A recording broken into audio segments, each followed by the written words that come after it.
Hello friends, S के creative spot या चॅनलमध्ये तुमचं पुन्हा एकदा खूप खूप स्वागत आहे। कसे आहात सगळे? आय होप सगळे खूप छान असाल। आज आपण ब्लाउज बॅकनेक डिझाईन्स बघणार आहोत। खूप सुंदर आणि ट्रेंडिंग अशा डिझाईन्स मी तुमच्यासाठी कलेक्ट केलेल्या आहेत।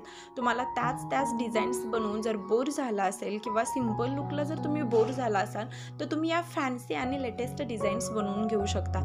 तुम्ही बघू शकता किती अट्रॅक्टिव्ह लुक देतील अशा या डिझाईन्स आहेत। त्याचं वर्क किती सुंदर आहे, नेक किती सुंदर आहेत, लेस मनी नॉड बनवून त्या ब्लाउजला खूप छान अट्रॅक्टिव्ह असं लुक दिलेला आहे, डिझायनर लुक दिलेला आहे। जर तुम्हाला असाच ट्रेंडिंग आणि लेटेस्ट लुक हवा असेल तर तुम्ही अशा प्रकारच्या ब्लाउज डिझाईन्स नक्की ट्राय करा। हा व्हिडिओ तुम्ही शेवटपर्यंत बघा, बिलकुल स्किप करू नका, म्हणजे तुमच्याकडून एकही सुंदर डिझाईन मिस होणार नाही। आणि जर एखादी डिझाईन आवडली तर व्हिडिओ पॉज करा, त्याचा स्क्रीनशॉट काढा आणि तो तुमच्या टेलरसोबत शेअर करा आणि तसा सुंदर ब्लाउज बनवून घ्या। हा व्हिडिओ पाहिल्याबद्दल थँक्यू। आणि जर नवीन असाल आपल्या चॅनलवरती तर सबस्क्राईब करायला विसरू नका।